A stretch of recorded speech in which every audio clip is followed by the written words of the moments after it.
أعوذ بالله من الشيطان الرجيم. بسم الله الرحمن الرحيم. تبارك الذي جعل في السماء بروجا وجعل فيها سراجا وقمرا منيرا وهو الذي جعل الليل والنهار خلفة لمن أراد أن يذكر أو أراد شكورا. وعباد الرحمن الذين يمشون على الأرض هونا وإذا خاطبهم الجاهلون قالوا سلاما. نبي عليه الصلاة والسلام څخه د دوو بني اسرائیلو په باره کې یو چا پوښتنه وکړه. په هغو کې یو عالم و چې کله به فرض لمونځ وکړي نو خپل پر ځای به ناست او خلکو به د دین تعلیم ورکوي،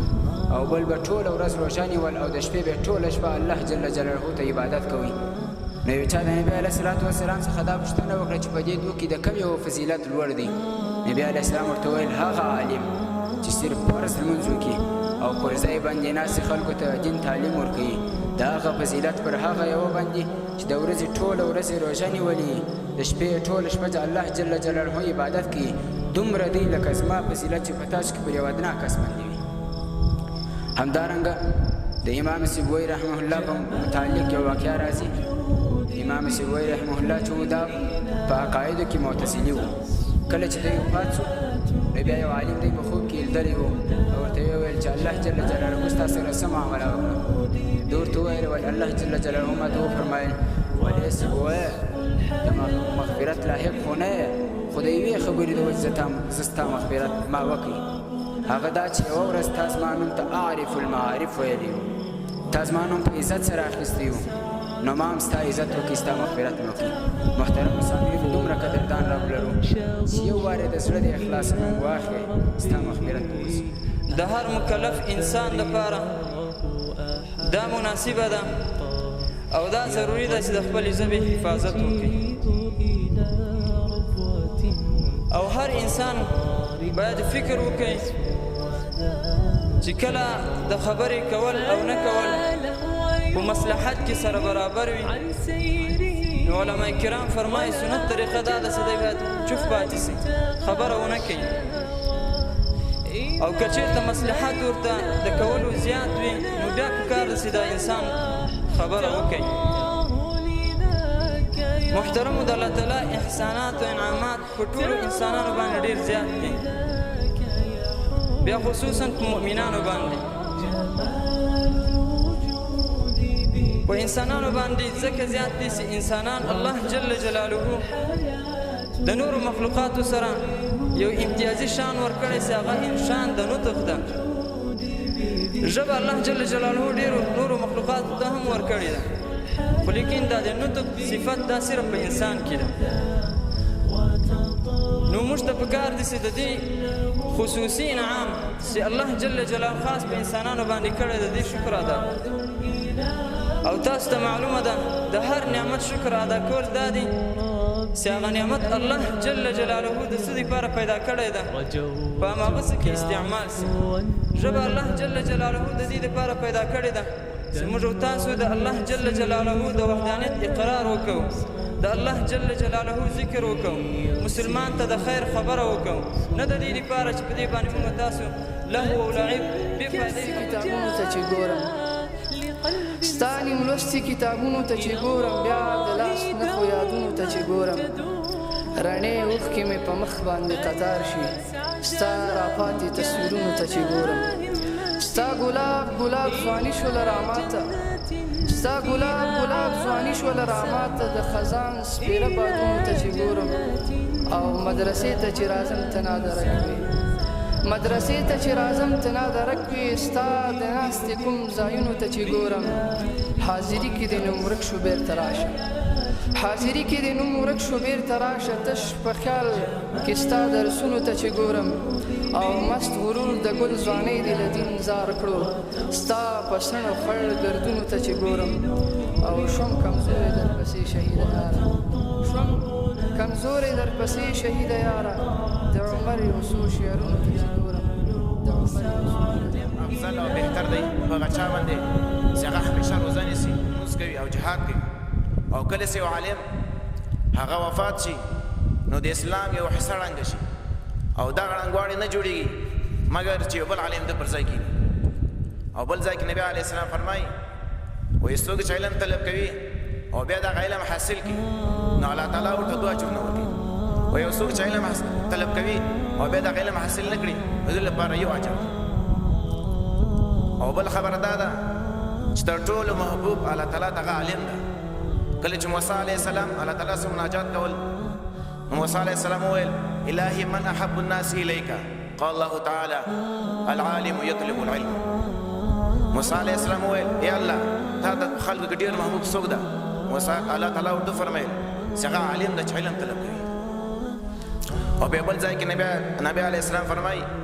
وایي کله چې یو طالب هغه علم طلب کوي او په دې حال کې ته مرګ راسي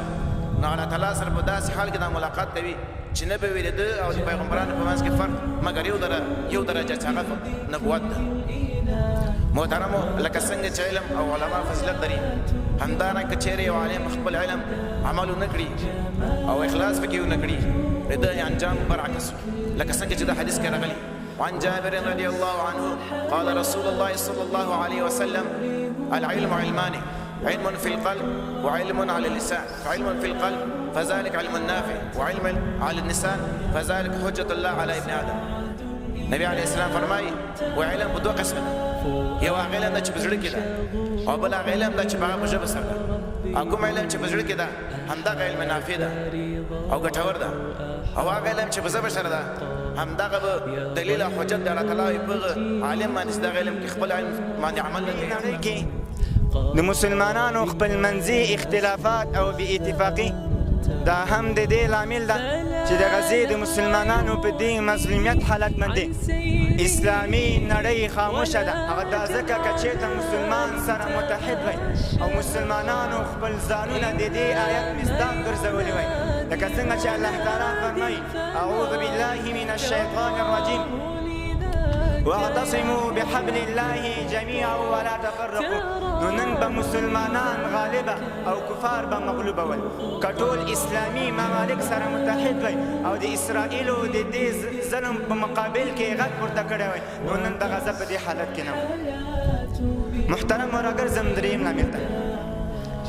د ممالکو ترمنځ حدود حقیقي حدود ګڼي محترمو کوم بارډرونه او کوم حدود چې د ممالکو ترمنځ دي دا هم مانع جوړ شوي له دې وجې چې مسلمانان د غزې په خلکو باندې مرسته وکړي که دا هغه د نبي علیه السلام د صحابه کرامو د عباسیانو د وخت باندې د مسلمانانو یو امیر وی یو خلافت وی نو نن به په فلسطین کې ولې واړه واړه ماشومان شهیدانېدل زنانه به شهیدانېدلې مسجدونه به بمبارېدل او مجاهد به لاره د ورتګ نشه پیدا کولی محترمو کوم حدود او کوم بارډرونه چې جوړ شوي دا هم مانع دي اصلا په اسلام کې دا نشته چې دا افغانستان ده او دا فلسطین ده بلکې یو جل جلاله پر موږ او تاسو باندې ډېر زیات انعامات کړي دي د هغه بدله موږ تاسو نه سور کولی او الله جل جلاله په قرآن کریم کې راته فرمایي وان تعدوا نعمة الله لا تحصوها ان الله لغفور رحیم که چیرې تاسې د الله جل جلاله نعمتونه شمارئ نو نسئ شمارلی محترمو سامعینو اوس راځو د دې دوه لوی نعمتونو څخه وروسته دغه دوم نعمت چې زه ستاسو مخ ته بیانوم هغه دا چې د ذات په برکت د پیغمبر صلی الله علیه وسلم دی اوس یې مقام د پیغمبر صلی الله علیه وسلم تاسو ته بیانوم پیغمبر صلی الله علیه وسلم ته چې الله جل جلاله داسې مقام او مرتبه ورکړې ده چې په 1,400,000 زیات او کم پیغمبرانو کې یو پیغمبر ته هم نه ده ورحاصله سوې هغه داسې چې په ټوله قرآن کریم کې هېڅ یو داسې یو ځای نشته چې پیغمبر صلی الله علیه وسلم ته په خپل نامه باندې خطاب شوی محترمو سامعینو ټولو انبیاو ته په خپل نامه باندې خطاب شوی دی لکه په قرآن کریم کې چې راځي یا موسی یا عیسی یا ابراهیم یا آدم یا نوح یا زکریا او داسې نور محترم سامعینو دا ولې النبي علیه الصلاة والسلام ته په ټول قرآن کریم کې په یا محمد سره نه دي ویل سوي دا ځکه چې د الله جل جلاله د طرفه د پیغمبر صلی الله علیه وسلم اکرام او عزت د پیغمبر صلی الله علیه وسلم دی محترم سامعینو بلکې پیغمبر صلی الله علیه وسلم ته په القاب او په اوصاف سره خطاب کیږي هغه داسې چې یا ایها الرسول یا ایها النبی یا ایها المزمل او یا ایها المدثر او داسې نور محترم سامعینو اوس راځو د پیغمبر صلی الله علیه وسلم په برکت سره دې امت ته اعزاز د پیغمبر صلی الله علیه وسلم په برکت سره دې امت ته چې کوم اعزاز ورکول شوی دی نور امتونو ته داسې اعزاز نه دی ورکول رب العالمين والعاقبة للمتقين والصلاة والسلام على سيد الأنبياء والمرسلين اللهم يا مسبب الأسباب ويا مفتح الأبواب ويا سريع الحساب يسر لنا